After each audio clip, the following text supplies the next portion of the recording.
Okay, everyone, this is the lesson for the colon. Now, a colon has both periods, one period on the top and a period on the bottom. Don't get it confused with a semicolon.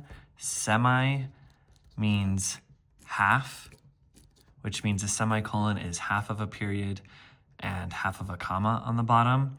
But a plain colon, it just has a period on the top, period on the bottom. This is a colon.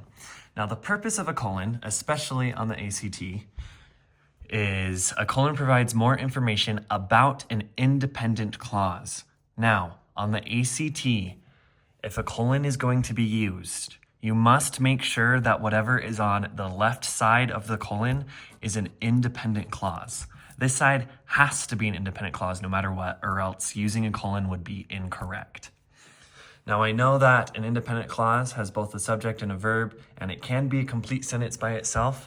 So technically, if we were to use a colon, but then just change it to a period, that means that this side should stand by itself and make sense. Now, whatever information is said on the right side, it doesn't have to be an independent clause. It doesn't have to be a list. But the thing that it has to do is it has to provide more information about something mentioned in the independent clause itself. Now, let me show you some examples. All of these sentences are grammatically correct.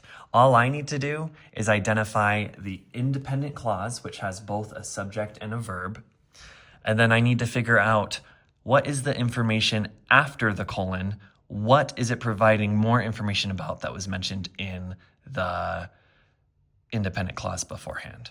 Okay, now I need to identify the independent clause, subject and verb of the independent clause, and then what the information after the colon is providing more information about in the independent clause.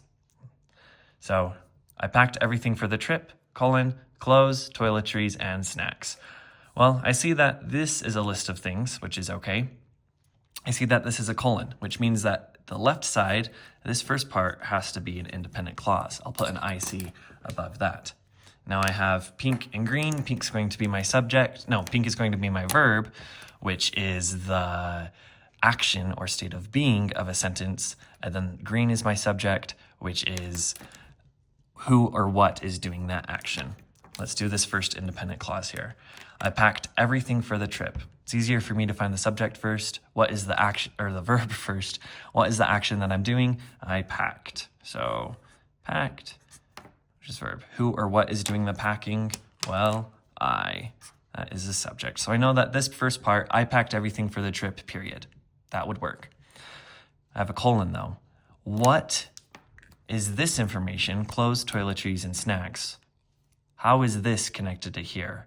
I packed everything for the trip. Oh, well, everything that I packed are these things, clothes, toiletries, and snacks.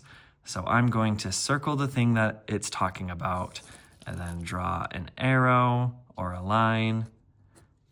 Clothes, toiletries, and snacks is providing more information to what the everything is in this independent clause. Let's go to this one. The teacher asked us to bring 3 items, colon, a notebook, a pencil, and a calculator. Well, I know that the left side has to be an independent clause. What is the verb or the action of that first independent clause? The teacher asked us to bring 3 items. What am I doing? Oh, I asked. So asked, that's the verb. Who or what did the asking? The teacher. Subject. Asked us to bring 3 items, colon, a notebook, a pencil, and a calculator. This is a list of things. How is a notebook, a pencil, and a calculator related to this first part? Oh, 3 items. I'm going to circle that. 3 items. And then draw a line and an arrow. That these 3 items are giving more information of what those 3 items were that was mentioned. Let's go to the next one. She had only one goal, colon, to win the championship. I notice that this isn't a list of things, which is okay as long as this side is an independent clause. So independent clause, she had only one goal. What was she doing? Well, she had, which is a verb. And she would be the subject.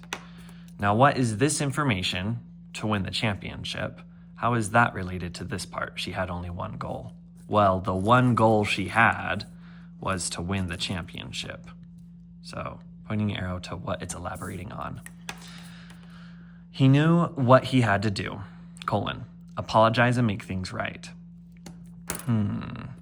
He knew what he had to do. So this is an independent clause.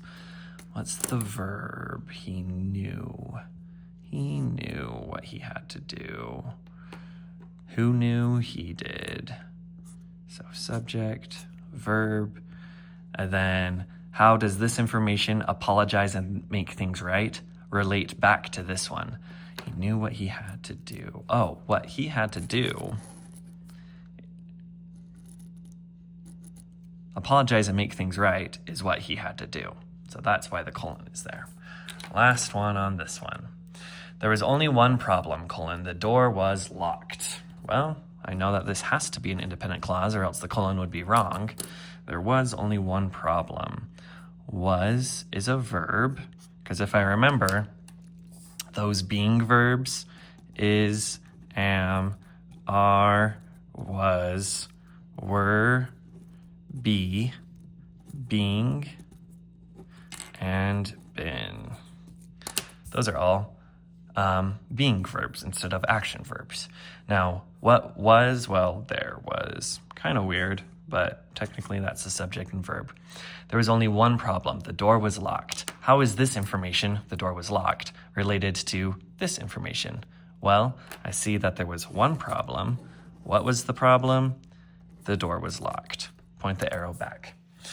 Now, what I would do on these ones is the only thing that I need to recognize is where would I put the colon? The store sells 3 main items, shoes, bags, and accessories. Now, this is a list, pretty easy. I just need to put the colon before the list. The store sells 3 items, colon. What are those items? What are those 3 main items? Well, it's shoes, bags, and accessories. And just to make sure that this first part is an independent clause, what's the action? Well, they're selling something. That's the verb. Who or what is selling? The store. So that is a subject. The store sells 3 main items, colon, shoes, bags, and accessories. Question 2. My weekend plans are simple, reading, relaxing, and gardening. I see another list of things that are happening here, so I'm going to attempt to put the colon here, and I just got to double check that I'm right. My weekend plans are simple. I remember that are is one of those being verbs. So I'll highlight are in pink, put a V above it. Who or what are, well, my plans. Weekend plans. Subject. Now, how is this information, reading, relaxing, and gardening, related to this independent clause? What is it providing more information about?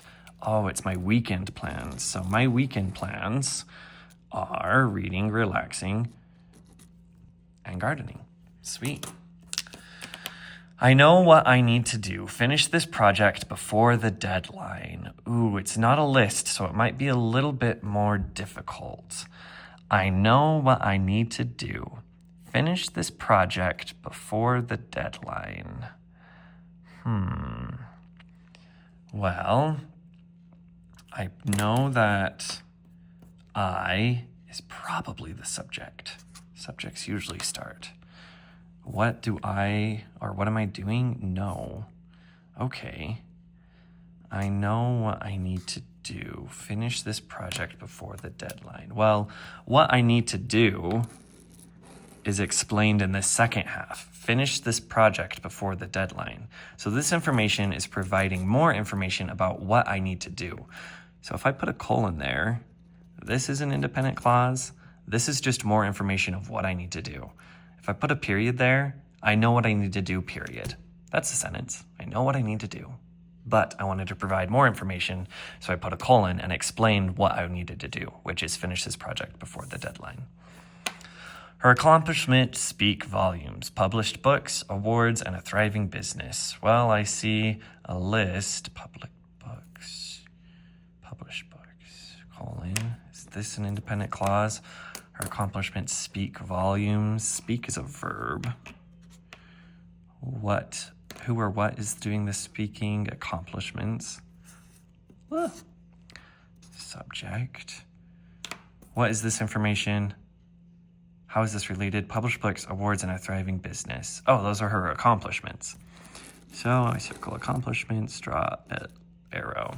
Sweet. He was faced with a tough choice, stay and fight or leave and survive. Well, he is probably the subject. What is he doing? Was is one of my being verbs. Verb. Faced with a tough choice, stay and fight or leave and survive. Well, it looks like a tough choice. It's explained what the tough choice is, which is stay and fight or leave and survive. So I'm going to draw an arrow to that, and I need to put a colon between those two things. Super easy. Okay, that is the lesson for the colon.